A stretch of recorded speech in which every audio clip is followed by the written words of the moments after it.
Hey there, and welcome back to the deep dive. If you're like me, you spend a lot of time thinking about your pet's health, right? Their food, walks, all their little quirks. But there's this one thing that's so easy to miss because, well, our pets are just amazing at hiding it. Pain, Hmm. and specifically, dental pain. Mm-hmm. It's a huge hidden issue. Yeah, and it might just seem like, oh, a little chip. Yeah. But a broken tooth, what the experts call a tooth fracture, it turns out it's way more common than you'd think.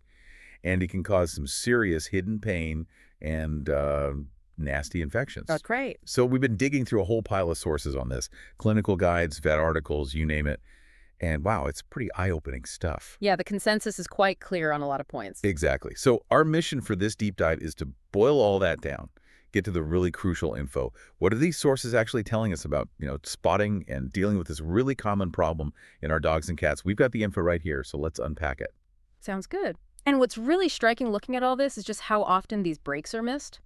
So basically, a tooth fracture is just that a break or a crack in the hard parts of the tooth, the enamel, that's the outer layer, or the dentin underneath, maybe the cementum on the root. Okay. And it can be anywhere, really. A tiny chip on the crown, the part you see, or a crack that goes right down to the root. Sometimes that's just the root itself, hidden below the gum line. So how does this even happen? Are they just like chomping down on something too hard? Is that the main thing? That's overwhelmingly the biggest cause, yeah. Yeah. Trauma.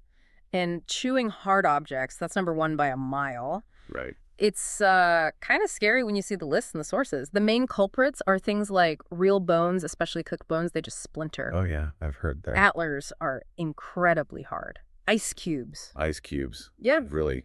Just frozen water. Yep. Biting down hard on ice can absolutely fracture a tooth.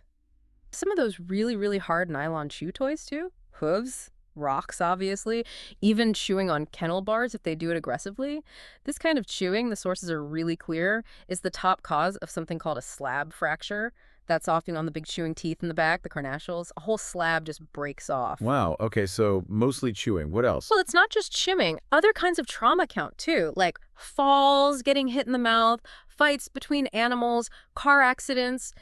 Even just chronic cage biting can do it over time. Okay. And sometimes the tooth is already kind of weakened. That's another point the sources bring up. How so? Like if there's already bad gum disease, periodontal disease, that can weaken the tooth's support. Or something called root resorption, which happens a lot in cats, where the tooth basically starts dissolving from the inside out, makes it really fragile. Huh.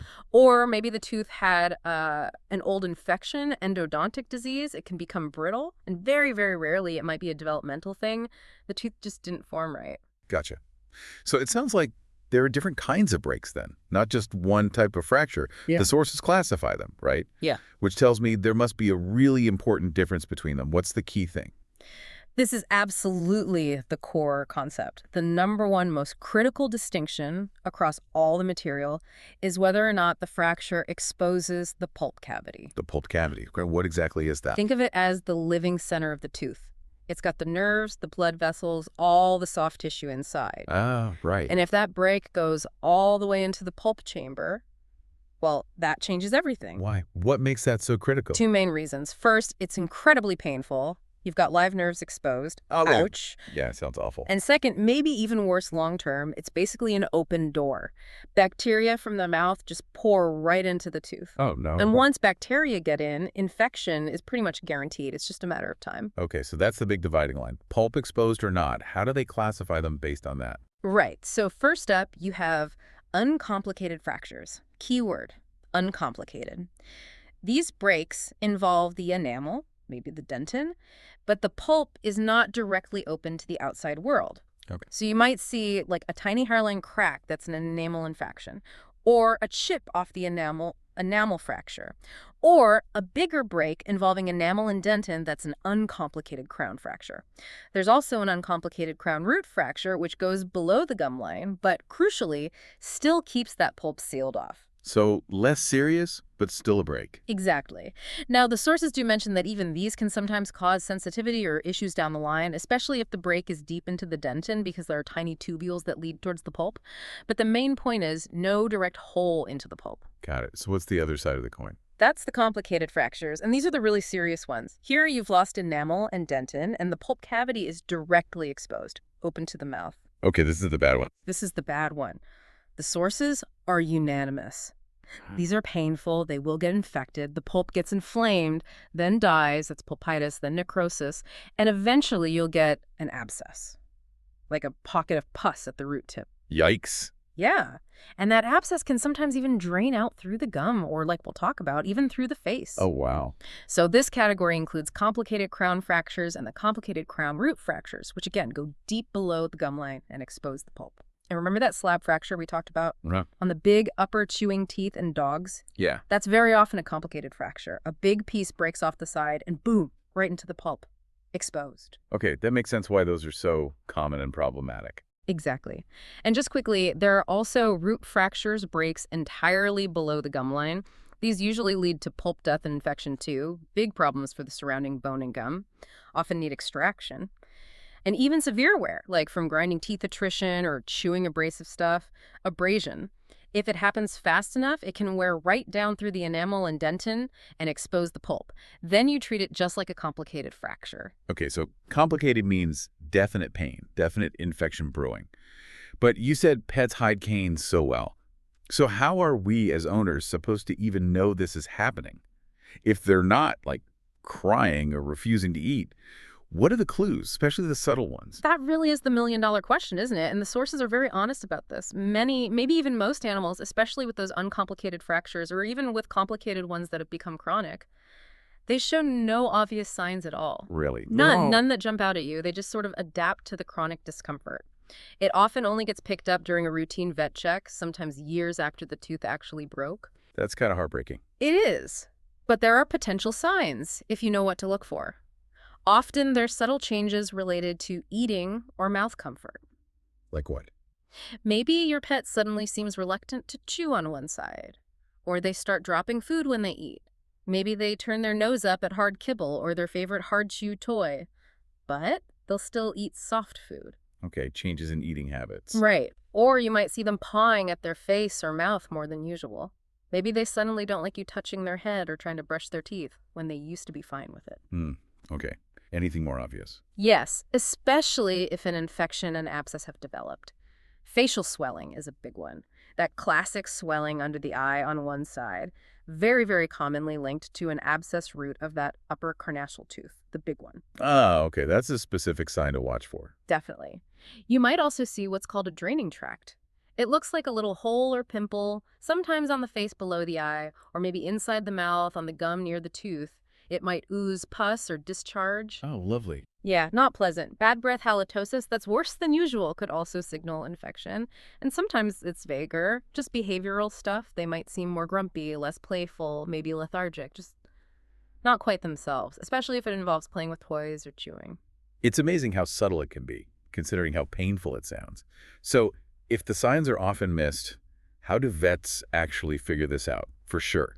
Just looking in the mouth quickly isn't enough. Right. You're absolutely right. A quick peek while the pet's awake might spot a really obvious, huge break, sure. But the sources. Every single one emphasizes this. Getting a definitive diagnosis, understanding the full extent of the fracture, knowing if the pulp is involved, knowing if the tooth is dead. It absolutely positively requires a thorough oral examination under general anesthesia. Under anesthesia? Yeah. Okay. Why is that so essential? Because you simply cannot see or feel everything properly otherwise. Under anesthesia, the vet can look closely at every surface of every tooth. The cheek side, the tongue side, the chewing surface. They use special tools like a tiny hook called a dental explorer to feel the tooth surface for defects, sharp edges, or to see if the tip actually sinks into an exposed pulp chamber. That's a dead giveaway for a complicated fracture. Right. They can also use a periodontal probe to check the gum health around the tooth, see if there are deep pockets, and gently tap on the tooth percussion to check for pain, which can indicate problems at the root.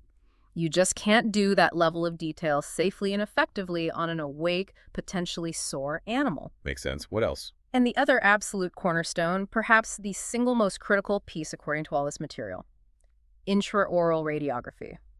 Dental x-rays, they are considered non-negotiable. Mandatory. Dental x-rays, why are they so vital? Because so much of the tooth and the potential damage is below the gum line. You can't see the roots with your eyes. X-rays show the entire root structure. They show if the fracture line goes way down the root, which is common and completely hidden from view. They tell us about the health of the pulp inside the tooth and, crucially, the bone around the root tip. This is how you confirm infection deep down. On an X-ray, a dead, infected tooth will often show a dark halo or spot around the root tip. That's called periapical lucency. It basically means bone loss due to chronic infection spreading from the dead pulp. Seeing that confirms the tooth is non-vital. Wow. So the x-rays tell you if the tooth is actually dead and infected inside. Exactly, and you absolutely need that information to decide on the right treatment plan. You're flying blind without X-rays. Okay. Anything else diagnostic-wise?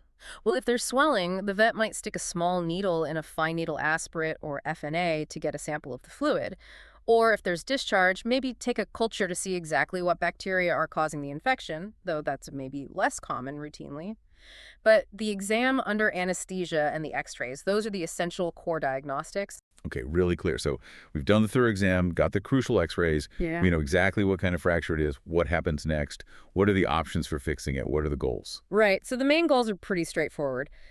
Get rid of the pain, stop any infection, and either save the tooth functionally or remove the problem tooth to restore overall mouth health and comfort.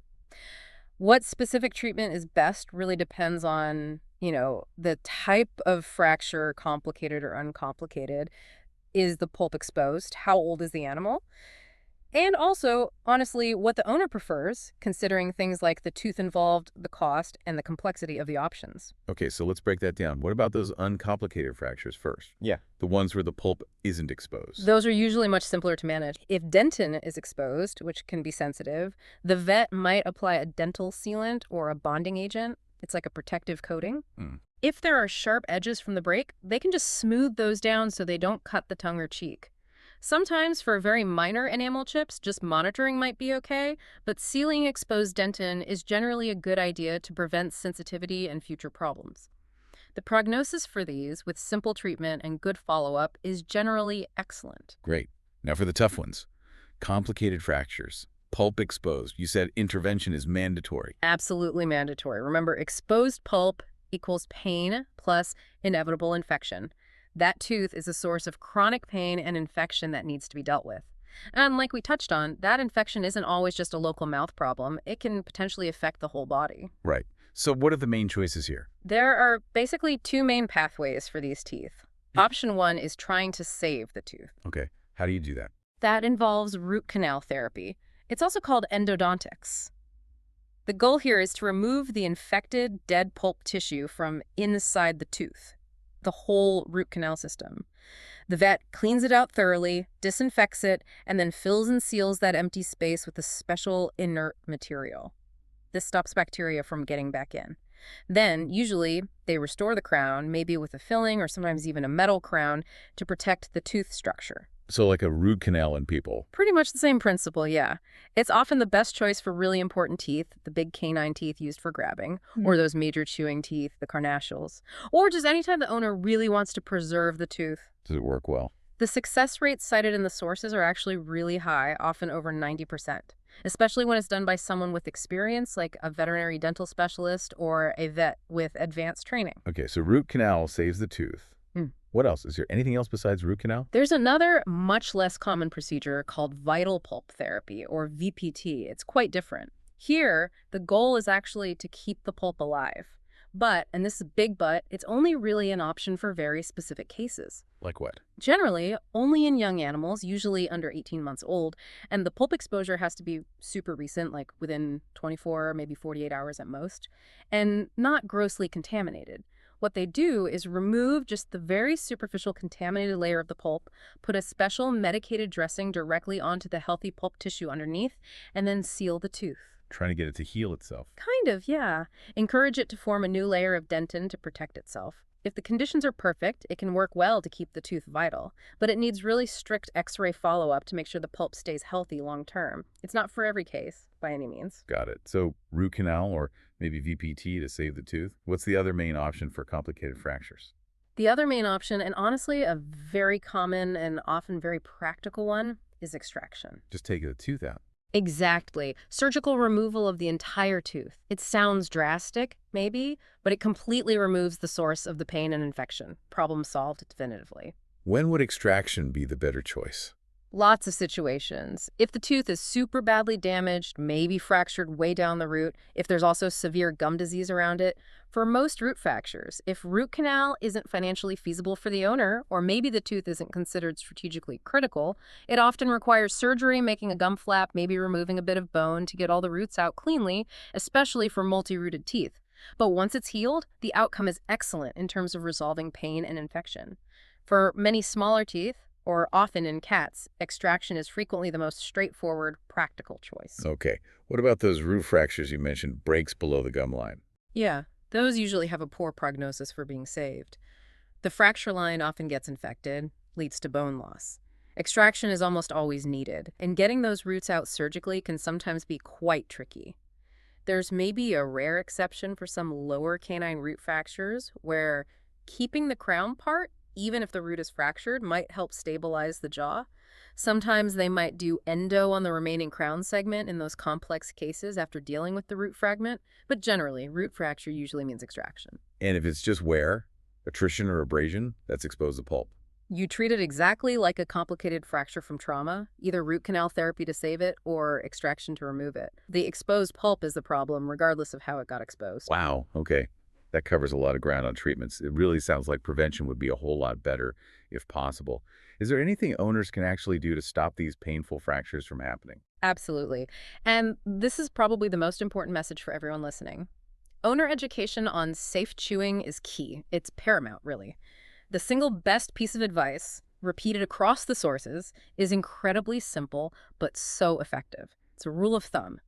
Too hard for your head, too hard for their teeth. Too hard for your head. What does that mean exactly? It means if you take the chew object and you can't easily make a dent in it with your thumbnail, it's too hard for your pet's teeth. Ah, the thumbnail test. Exactly. Think about the force involved when they bite down hard on something unyielding like that. It's like hitting their tooth with a hammer, essentially.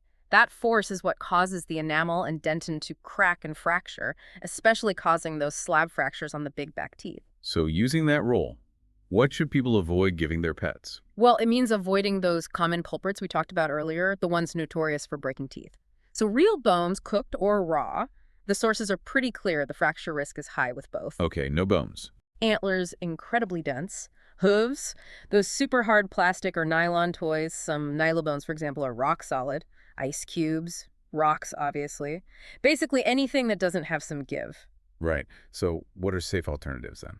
The sources suggest things like flexible rubber toys. Kongs are a classic example. Softer chew toys. Rawhide can be okay, but you need to supervise closely so they don't choke on big pieces. But the material itself is generally softer than bone. And there are specific dental chews out there designed to be safer and help clean teeth. Basically, look for things with some flexibility or that break down more easily. That makes sense. Anything else for prevention? Just regular vet checkups that include a good look at the teeth. Your vet might spot excessive wear patterns, tiny hairline cracks, or early gum disease that could weaken teeth before a major fracture happens. Catching things early is always better. And if your pet has like a bad bite malocclusion where teeth are hitting wrong, addressing that might prevent abnormal wear that could eventually expose pulp. That too hard for your head rule is fantastic. So simple and memorable. Okay, let's try to sum this all up. Based on everything we've covered from these sources, what are the absolute key takeaways, the must-know points for someone listening right now? Okay, yeah. Boiling it down, the core messages that come through loud and clear are: 1. Fractured teeth hurt, period. Assume there's pain, even if your pet isn't making a fuss. That pain affects their quality of life, and it's the main reason we need to intervene. Okay, pain is real, even if hidden. 2. If the pulp is exposed, infection will happen. It's not an if, it's a when, and that infection needs treatment. Pulp exposure, guaranteed infection. Got it. 3. To know what you're really dealing with, especially below the gums, you absolutely need that full oral exam under anesthesia, A&D dental x-rays. Can't stress the x-rays enough. They are crucial for diagnosis and planning. Don't skip the x-rays. 4. Talk through the treatment options with your vet. Root canal to save the tooth, or extraction to remove it. Understand the pros, the cons, the costs, and what makes the most sense for your pet, their specific tooth, and your situation. Discuss options thoroughly. Okay. And 5, maybe the most empowering one for owners. Prevention works. Yeah. Avoid those super hard chew items. Use that too hard for your head, too hard for their teeth rule. Choosing safer chews makes a huge difference. Prevention is key. But Avoid hard stuff. exactly. And naturally, follow your vet's advice for any post-op care or if they suggest seeing a specialist for a really complex case. That was incredibly thorough. Thank you. It really paints a picture of how common this is and just how much it can impact our pets without us always realizing it. So to wrap things up, here's something to think about, maybe something to take away from this deep dive, building on that idea of hidden pain and how mouth health connects to overall health. Given everything we've just discussed, how well pets hide dental pain, the risk of infection spreading, the link to their general well-being, how might this change how you look at your own pet's mouth day to day? Could it maybe prompt a different kind of conversation with your vet at the next checkup, something more specific than just his breath smells okay? Thinking about their dental health clearly goes way beyond just a nice smile. It seems absolutely fundamental to their comfort and their overall vitality. Something to consider.